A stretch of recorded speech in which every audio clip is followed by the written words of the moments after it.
कमळीला तुझी खोटी नथ म्हणून मी या घरात घेऊन आलो होतो, पण ती खोटं कधीच वागली नाही का आपल्याशी?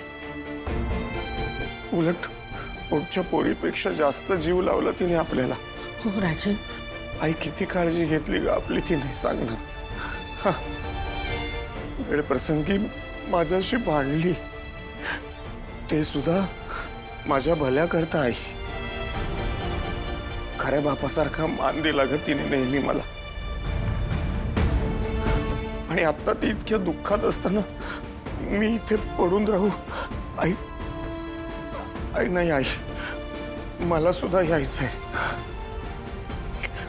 मी जर तिच्याकडे नाही गेलो ना तर मी स्वतःच्या नजरेतनं पडेन ग.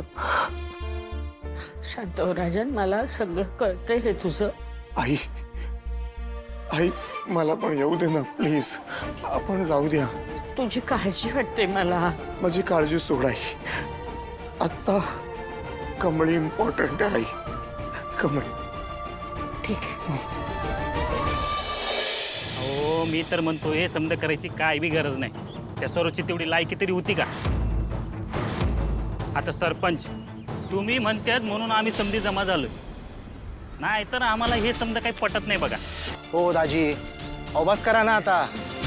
हे बघा झालं गेलं गंगेला मिळालं. हा उद्या गुरुजींना बोलवा आणि त्यासनी सांगा का उद्याच्याला सरोजचं दिवस कार्य करायचं आहे. बर आता तुम्ही म्हणतात म्हणून सरोजसाठी ही शेवटची भीक.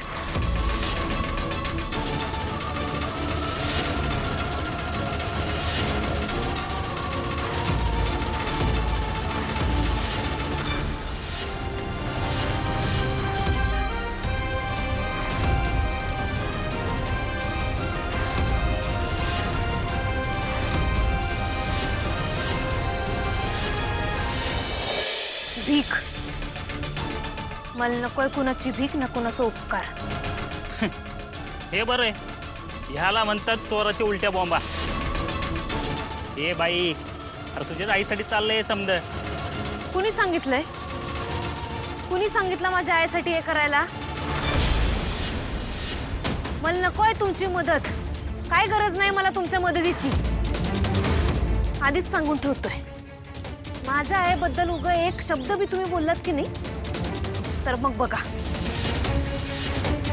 ती जिद्दी होती तेव्हा कोणी आलं नाही. आता प्रेम होतो चाललंय का तुमचं? ज्यांनी ज्यांनी यात पैसे टाकलेत त्यांनी त्यांचं पैसे परत घ्या. ए काय बोलायलायस तू? असं कुठं असते होय? कमळे पोरी असं बोलू नकोस ग. हे बघ आम्ही समधे मिळून सरोजचं कार्य करणार आहोत. सरपंच मला माफ करा.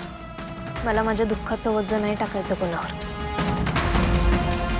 मला चांगलंच माहित आहे यांच्यातले 4-5 जण असतील मला खरंच मदत करण्यासाठी इथं.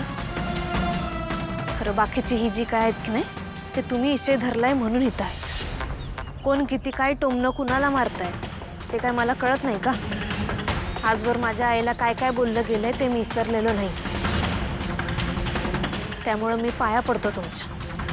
ज्यांनी हे पैसे टाकलेत त्यांनी घेऊन जावं परत. मला नाही ऐकून घ्यायचं कोणाचं काय.